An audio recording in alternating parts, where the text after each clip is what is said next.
Paper 1 होने के बाद पेपर 2 में एक कैंडिडेट आया ही नहीं। बहुत डायनामिक कर दिया है, नए नए रिसर्चेस। पहले तो मैं भी भटका, पर धीरे धीरे चीज़ समझ में आई। यदि आपको इसमें टिकना है तो मानना तो पड़ेगा कि आपका होगा। यदि नेगेटिव रहेगा तो फिर टिक नहीं पाओगे। अगला अटेम्प्ट था, उसमें मुझसे सिली मिस्टेक्स हुई थी 4 क्वेश्चन में। मतलब वो क्वेश्चन ऐसे थे जो आते थे। तैयारी भी उस हिसाब से हम रिसर्च बेस करनी पड़ेगी। तो सब पढ़ रहे हैं, वो पढ़ना जरूरी है। आप किसी कोचिंग पे पूरी तरीके से रिलाई नहीं कर सकते। एंथ्रोपोलॉजी के एक्चुअली तो लिमिटेड सोर्सेज है, पर मोस्टली अक्षत जैन, विवेक भासमी हम यूज करते हैं। उसमें दिसंबर से पहले आपका ऑप्शनल रेडी हो जाना चाहिए। प्रीलिम्स मेरा फेल हुआ तो फिर मैंने रीजंस को देखा। बहुत बढ़िया कि प्रॉब्लम कहाँ हुई। सब कहते हैं टॉपर की एक ही सोर्स को पढ़ना चाहिए। मेरे सोर्सेज काफ़ी ज़्यादा थे, पर बाद में मैंने रियलाइज़ करा कि सोर्सेज लिमिटेड होने चाहिए। हाँ, मतलब डिफरेंट जो स्टार्टिंग आते हैं उससे डिफरेंट क्वेश्चंस आए थे। जो स्टैंडर्ड सोर्सेज जो सभी पढ़ते हैं वो मैंने पहले अटेम्प्ट में इग्नोर करा था। छोड़ा कुछ भी नहीं जाता, लिखा सारा कुछ जाता है। कॉमर्स बैकग्राउंड है वैसे तो मैंने इस बेसिस पे चूज करा था कि स्टैटिक रहता है। दिस आप सिविल सर्विसेज क्रैक करोगे मेरी दिस। पेपर 1 काफी टफ आया था, बहुत आउट ऑफ सिलेबस। थोड़े आउट ऑफ सिलेबस?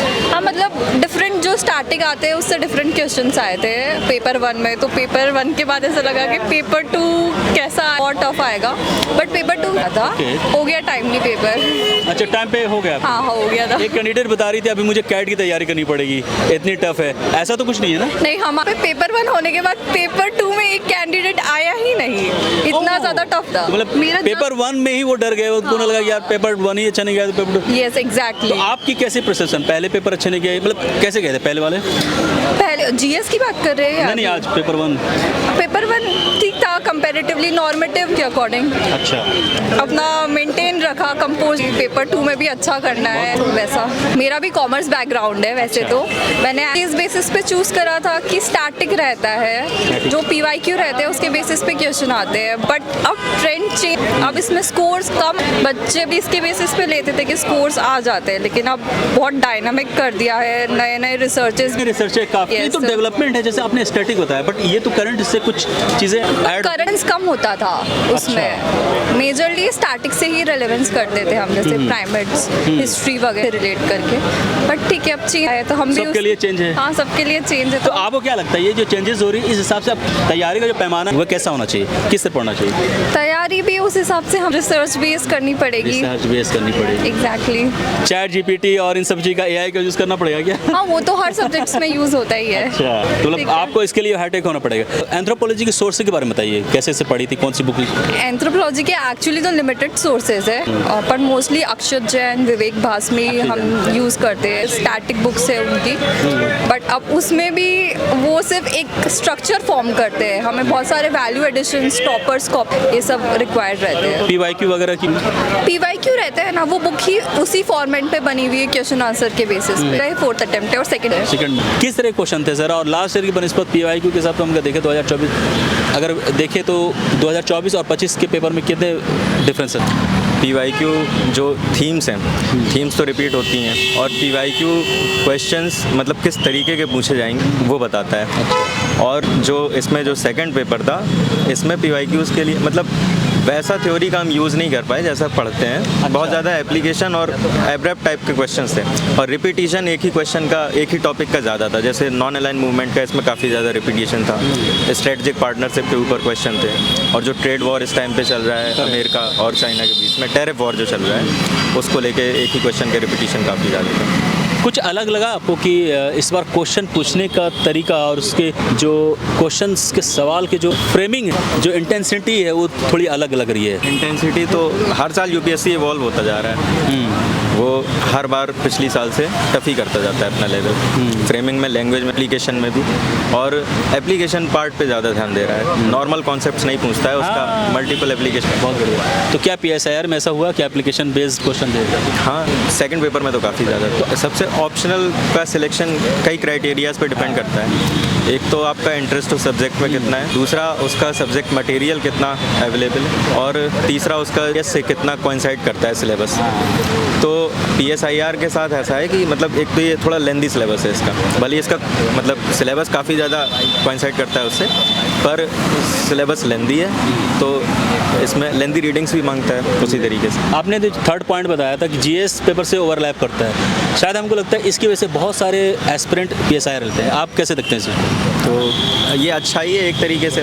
जैसे GS 4 पेपर पे जो मोरल थिंकर्स वाला पार्ट है, उसमें जो हमारा PSIR में जो पेपर 1 का पार्ट ए है, उसमें वेस्टर्न पॉलिटिकल थॉट है, तो उसमें जो हम थिंकर्स पढ़ते हैं उनका डायरेक्ट यूज़ हो जाता है वहाँ पे। ऐसे में भी यूज़ होता है, क्योंकि आजकल जो ऐसे हैं वो फिलोसॉफिकल अप्रोच में आने लगे, तो उसमें भी थिंकर्स काफ़ी ज़्यादा मदद कर देते हैं आर्गूमेंट डेवलप करने में। और GS में जो है, तो GS में जो इंटरनेशनल रिलेशन वाला पार्ट है वो कोइंसाइड करता है, और जो इंडियन गवर्नमेंट एंड पॉलिटिक्स है उसमें भी हेल्प करता है। तो एक बहुत ज़्यादा चंक है GS के सिलेबस का जो PSIR के साथ कोरिलेट करता है। रिसोर्सेज की बात की जाए ऑप्शनल के लिए, तो हम क्या रिसोर्सेज होने चाहिए आपके साथ? रिसोर्सेज तो मैंने मतलब जो नहीं, लक्ष्मीकांत तो इसमें ऑप्शनल में उतना काम नहीं आता। अच्छा। शुभ्रा रंजन मैम के नोट्स ही हैं, वही पढ़े थे। अच्छा, सुरा मैम।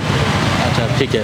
मैम सर ये बताइए कि आपकी तैयारी हमें कब करनी चाहिए? अभी जैसे प्री 2026 के बारे में। ऑप्शनल इस बारे में बिल्कुल क्लियर होना चाहिए कि ऑप्शनल आपका जब भी आप जिस भी एग्ज़ाम मतलब जिस भी साल अपीयर हो रहे हो, उसमें दिसंबर से पहले आपका ऑप्शनल रेडी हो जाना चाहिए। नहीं तो फिर बाद में अगर आप सोचोगे कि प्रीलिम्स और मेंस के बीच में कर लोगे तो बहुत ज़्यादा प्रॉब्लम्स आती हैं।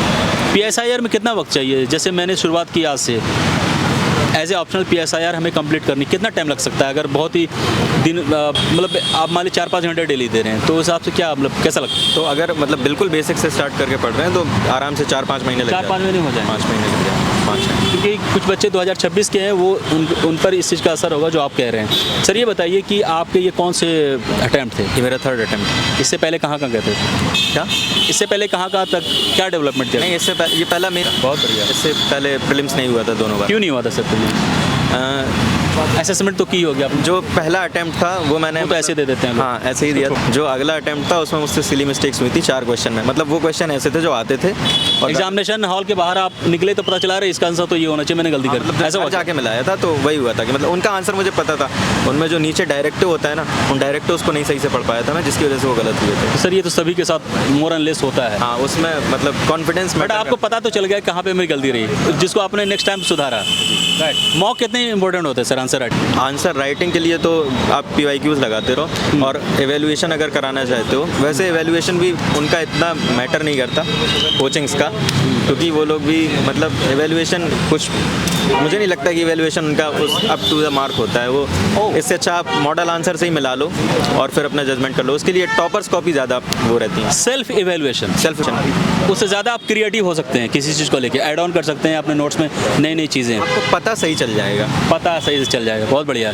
अगला रेड कर रहा है उसमें क्या लिख रहा है वो आप तो सोच के चल रहे हो चलो वो एक्सपर्ट है, बट हो कुछ गलतियाँ हो, आप खुद से लिखोगे तो एक अंदर से कॉन्फिडेंस और बढ़ेगा। राइट। हाँ, मतलब जब आप खुद बैठोगे सेल्फ एसेस करोगे अपने आप को, तो उसमें और वैल्यू एडिशन भी काफ़ी अच्छा कर सकते हो। वैल्यू एडिशन से ज़्यादा अच्छा कर सकते हो। सर 3 घंटे में पेपर हो जाता है कंप्लीट? मतलब ऐसा तो नहीं कि कुछ छूट रहा हो या फिर आपको लगा वक्त कम मैं जल्दी लिखो, कुछ ऐसा हुआ? ये तो होता है, ये हर बार होता है। तो इसके लिए क्या स्ट्रेटेजी होती है एग्जामिनेशन हॉल में? क्या बना क्या कैसा सोच क्या हर क्वेश्चन टाइम अलॉट कर दिया जाता है। मेरी स्ट्रेटजी ये होती थी कि जैसे अगर 20 नंबर के क्वेश्चन है तो जो मतलब मैं पहले 1 से 5 तक जो शॉर्ट वाले होते हैं उनको 1 से 5 तक जाता था, उसके बाद फिर 11 पे शिफ्ट कर जाता था, फिर 11 से लेके 20 तक करता था, और फिर लास्ट में 6 to 10 तक करता था, ताकि अगर बाय द वे छूटना भी होगा कोई तो वो 10 मार्कर छूटेगा, 20 मार्कर नहीं छूटेगा। सर 20 क्वेश्चन है, 18 क्वेश्चन अच्छे से लिख दिया जो आपको पता है, 2 क्वेश्चन में आप फंस गए, क्या आप, लेकिन आपको टाइम भी है, वक्त भी है, तो क्या करेंगे 2 क्वेश्चन के लिए? आप छोड़ देंगे या फिर लिखेंगे? छोड़ा कुछ भी नहीं जाता, लिखा सारा कुछ जाता है। तो नहीं, आपको उसमें कंटेंट नहीं है आपके पास, ठीक है, आप क्या करेंगे? एग्जैक्ट नहीं पता होगा पर उसके आसपास की चीज़ें पता होती हैं। उसके रेफरेंस उसको बनाने की कोशिश करेंगे, वो किस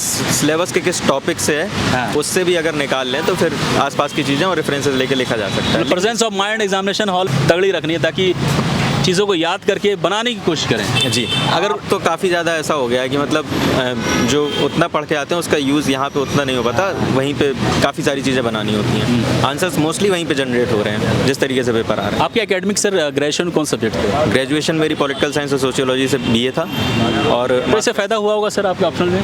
हाँ, मैंने मास्टर्स भी पॉलिटिकल साइंस से कर रखा है। बहुत बढ़िया। स्कूलिंग कहाँ से की थी सर?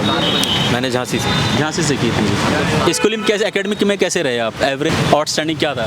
एवरेज ही था। अच्छा, मतलब एवरेज स्टूडेंट भी यूपीएससी कर सकता है? अब वो तो अब इसका रिजल्ट आने के बाद पता चलेगा, ये भी प्रोसेस पूरी मैंने सर कौन से आपके ऑप्शनल?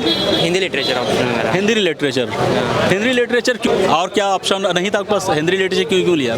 जैसे मैं हिंदी मीडियम से हूँ, तो हिंदी मीडियम के लिए हिंदी साहित्य मतलब नंबर देखे मैंने, उसके हिसाब से हिंदी लिटरेचर में नंबर आते हैं। हाँ। अच्छा, इससे पहले ये कौन सा अटेम्प्ट है सर आपका? मेरा पहला मेंस है। अरे पहले मेंस में आप दूसरा मतलब पहले प्रीलिम्स में नहीं हुआ था। अच्छा। तो पहला मेंस है, दूसरा प्रीलिम्स क्वालिफाई। ऐसा क्या हुआ था पिछले बार आप प्री नहीं क्वालिफाई कर पाए, इस बार प्री क्वालिफाई किया, क्या था? मेरा रिवीजन कम था और PYQ पे इतना ध्यान नहीं दिया था। PYQ इंपॉर्टेंट है क्या प्री के लिए? हाँ, PYQ मतलब उससे थीम समझ में आती है कि प्रीलिम्स में कहाँ से क्वेश्चन बन रहे हैं। और जो लैंग्वेज है मतलब क्या होता है कि 30 से 40% क्वेश्चन ही आते हैं प्रीलिम्स में, फिर अपने को गेस करना पड़ता है। तो गेस की लैंग्वेज पकड़ने के लिए जो PYQ है उसको एनालिसिस करना पड़ता है अपने को। जैसे आपने बोला कि PYQ से थीम समझ में आती है, इससे पता चलता है कि किस तरह क्वेश्चन आ सकते हैं। किस तरह के क्या आप देखते हैं इस PYQ? जैसे एंशिएंट में बौद्ध धर्म, जैन धर्म में वहाँ से क्वेश्चन आते हैं। हाँ। तो इससे अपने को आइडिया मतलब पता चल जाता है कि टाइम कहाँ लगाना है, क्योंकि सिलेबस तो काफ़ी बड़ा है ना। एक थॉट प्रोसेस बन जाता है कि एक असेसमेंट हम खुद से करना शुरू कर देते हैं कि क्या हो सकता है इसके बाद क्वेश्चन। आइडिया लग जाता है। आइडिया लग जाता है। हाँ, क्योंकि टाइम कम है अपने पास, तो टाइम के हिसाब से अपने को कुछ एरिया को इम्पोर्टेंस देना पड़ेगा। बहुत बढ़िया। हाँ। हिंदी साहित्य कैसा सब्जेक्ट है? अगर कोई एस्पिरेंट वो डिसीजन नहीं ले पा रहा है 2-3 ऑप्शन के बीच, उसमें एक हिंदी साहित्य भी, तो आप क्या रिकमेंड करेंगे? हिंदी, यदि आपका हिंदी मीडियम है तो हिंदी साहित्य लेना चाहिए, क्योंकि प्रॉब्लम क्या है कि हिंदी मीडियम के लिए पहली बात तो ऑप्शन काफ़ी कम है, और जो यदि आप जियोग्राफी लेते हो तो जो चेक करने वाला होगा वो इंग्लिश मीडियम का होगा, और जब आप और उसमें कुछ टर्म वगैरह ऐसे हैं हाँ। जो कि इंग्लिश में ही पढ़ने पड़ेगा आपको। हाँ, तो जो चेकर होगा उसको समझ में नहीं आएगा, तो इससे वो मतलब नेगेटिव जा सकता है। पर हिंदी साहित्य में क्या होता है, जो चेक करने वाले होते हैं वो हिंदी वाले ही होते हैं, हिंदी वाले तो थोड़ा प्रमोट भी कर देते हैं हिंदी मीडियम वालों को, तो इसलिए अच्छा, थोड़ा प्रमोट कर, मतलब थोड़ी हेल्प मिल जाती है वहाँ से। आप ये बताइए कि जैसे कि Hindi medium as a Hindi medium कितना स्ट्रगल करना पड़ता है एस्पिरेंट को? सुनने में आता है कि काफ़ी स्ट्रगल करनी पड़ती है in terms of resources, books, इन सब चीज़ों में। करंट अफेयर्स कहाँ से पढ़ें, कौन सा न्यूज़पेपर पढ़ें, बहुत सारी चीज़ें आती हैं। आप कैसे देखते हैं? देखो, पहले तो मैं भी भटका, पर धीरे धीरे चीज़ें समझ में आई। कैसे धीरे धीरे समझ में आई, क्या किया आपने? जैसे पहले पर प्रीलिम्स मेरा फेल हुआ, तो फिर मैंने रीजंस को देखा बहुत बढ़िया कि प्रॉब्लम कहाँ हुई, तो मैंने PYQ पर कम ध्यान दिया था। और जो जैसे सब कहते हैं टॉपर की एक ही सोर्स को पढ़ना चाहिए, मेरे सोर्सेज काफ़ी ज़्यादा थे, पर बाद में मैंने रियलाइज़ करा कि सोर्सेज लिमिटेड होने चाहिए, और PYQ पे ध्यान दो। और स्टैटिक और करंट अफेयर के लिए मैं जैसे बहुत भटका, मतलब रोज़ 2-3 घंटे करंट अफेयर पढ़ता था, पर जो इस साल मैंने काफ़ी कम पढ़ा और सोर्सेज को लिमिटेड रखा और मल्टीपल रिवीजन करा। करंट अफेयर सर कहाँ से पढ़ते हैं आप, कैसे करते हैं? इसका कोई मतलब एक बेसिक सोर्स कोई भी उठाओ, क्योंकि कोई भी एक सोर्स? हाँ, कोई भी सोर्स एक उठाओ, ज़्यादा मत पढ़ो, पर वो ऐसा सोर्स हो जो प्रीलिम्स के पहले रिवाइज हो सके। आप कोई 1-2 सोर्स सजेस्ट कर दिए बच्चों को? जैसे मैंने विजन की जो PT 365 है वो पढ़ी थी। अच्छा, हाँ, उससे फ़ायदा हुआ था आपको? फ़ायदा हुआ था, क्योंकि बेसिक क्वेश्चन हो जाते हैं उससे। फिर ऐसे कुछ क्वेश्चंस होते हैं जो किसी से नहीं होते, तो यदि आप करंट अफेयर में ज़्यादा टाइम दोगे, उससे अच्छा कोई स्टैटिक सोर्स को रिवाइज कर लो, उससे क्वेश्चन बन जाएंगे। ज़्यादा इसमें दिमाग नहीं है। हाँ, ज़्यादा दिमाग लगाने की जरूरत नहीं है। सर ये बताइए कि एक टाइम होती है इतना आप मतलब देखो यूपीएससी में क्या होता है कि पढ़ने ज़्यादा लिखना होता है, 3-3 घंटे 6-6 घंटे लिख के आप लोग थोड़ा टायर्डनेस चेहरे फील हो, जो एज ए स्टूडेंट मैं खुद समझ सकता हूँ कि कितनी मेहनत करनी पड़ती है आप लोगों को। 3 घंटे में सवाल लिखने हैं ऑप्शनल के, उसको कैसे मैनेज करते हैं? कभी ऐसा नहीं हुआ कि छूट गया कोई क्वेश्चन, या फिर आपको लग रहा है यार जल्दी करना है, क्वेश्चन छूट ना जाए, इसके लिए फटाफट जो भी आ रहा है लिखना है, या कुछ ऐसा एग्जामिनेशन हॉल में क्या सिचुएशन रहती है? देखो, जब हम टेस्ट सीरीज लगाते हैं, प्रैक्टिस करते हैं, तो उससे पेपर कंप्लीट हो जाता है, तो प्रैक्टिस इंपॉर्टेंट। मॉक वगैरह ज़रूरी है आप ये कह रहे हो? हाँ, मॉक ज़रूरी है, उससे अपना टाइम मैनेजमेंट पता चल जाता है। तो फिर जो रियल एग्जामिनेशन होता है उसमें ज़्यादा प्रेशर नहीं आता है, क्योंकि आप ऑलरेडी टेस्ट मैच मतलब प्रैक्टिस कर चुके हो, तो इतना फ़र्क नहीं पड़ता है फिर। एकेडमिक क्या है सर, आपने कहाँ से ग्रेजुएशन की, स्कूलिंग की? मेरा तो नॉर्मल BA ही है उसमें। ऐसे क्यों बोल रहे हैं? नॉर्मल BA ही है, मतलब अरे आपको कॉन्फिडेंस होना चाहिए, मतलब एक होता है ना हिंदी मीडियम वाले बच्चे कॉन्फिडेंस लेवल, ऐसा आप मेंस लिख रहे हो, मतलब it means you have some, मतलब मैंने बस डिग्री ले ली है, तो नॉलेज ज़्यादा नहीं है BA की, मतलब ग्रेजुएशन में उतना ज़्यादा हाँ, इसलिए। फिर भी आप मेहनत करके, एक होता है ना कि बच्चे हिंदी मीडियम के खासकर वो सोचते हैं कि यार मेरा बैकग्राउंड भी अच्छा नहीं है, स्कूलिंग भी अच्छा है, मैं IAS IPS कैसे बनूँ? उनके लिए एग्जाम्पल है सर, क्योंकि मेंस लिख रहे हैं, ठीक है? तो कोई भी नॉर्मल ग्रेजुएट, कोई भी ग्रेजुएशन जो ग्रेजुएशन नहीं भी पढ़ा है, वो भी कर सकता है, और हिंदी मीडियम तो है ही, आप सर बता ही रहे हैं। सर ये बताइए, जैसे मतलब जस्ट टाइम मैनेजमेंट की बात आपने बहुत अच्छे बताई। सर ये बताइए कि प्रिपरेशन कैसे कैसे करते थे, क्या क्या जीएस में क्या आपका हिस्सा रहता था? मैंने कोचिंग करी थी, तो मतलब जो स्टैटिक या कोचिंग से हो गया था, पर उसके साथ जो स्टैंडर्ड सोर्सेज जो सभी पढ़ते हैं वो मैंने पहले अटेम्प्ट में इग्नोर करा था।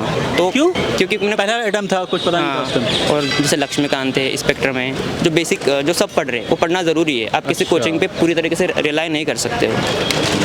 उसको पढ़ना ही पढ़ना है विदाउट फेल। हाँ, क्योंकि कंपटीशन बढ़ रहा है ना। कंपटीशन बढ़ रहा है। हाँ, कुछ जैसे आपने बोला कंपटीशन बढ़ रहा है, कैसे लगा आपको कंपटीशन बढ़ रहा है? क्या चीज़ें आपको चुभ रही हैं, क्या ये चल रहा है कि कंपटीशन बढ़ गया है? कंपटीशन शुरू से था ज़्यादा तो अभी ये मतलब फेमस ज़्यादा हो गया है यूपीएससी। फेमस है। हाँ। सभी लोग आ रहे हैं, डॉक्टर इंजीनियर सभी लोग इसी तरफ यूपीएससी कर रहे और हैं। रील कल्चर के कारण जो मतलब ज़्यादा इफेक्ट हो रहा है बच्चे। तो ऐसा लगता है कि आप जैसे मिडिल क्लास और गांव ग्राम से आए बच्चों पर इसका असर पड़ सकता है, या फिर आपको लगता नहीं it doesn't make any difference, 1000 में एक सीट है तो एक मेरी सीट है, ये सोच लेके हम हाँ, यही सोचना पड़ेगा। यदि आपको इसमें टिकना है तो मानना तो पड़ेगा कि आपका होगा। यदि नेगेटिव रहेगा तो फिर टिक नहीं पाओगे इस एग्जाम में। हाँ। कहाँ से कोचिंग की है आपने, और रिसोर्सेज कुछ बताइए। मैंने दृष्टि आईएएस ज्वाइन करी थी। वो तो हिंदी के लिए दृष्टि IAS ही है। हाँ। रिसोर्सेज वगैरह वहीं से आपको मिली है? हाँ, वही से मिले थे, पर उसके साथ आपको कुछ बेसिक सोर्सेज फॉलो करने पड़ेंगे। तो क्या बेसिक सोर्स है? वही सब लक्ष्मीकांत, स्पेक्ट्रम। NCERT ज़रूरी है क्या?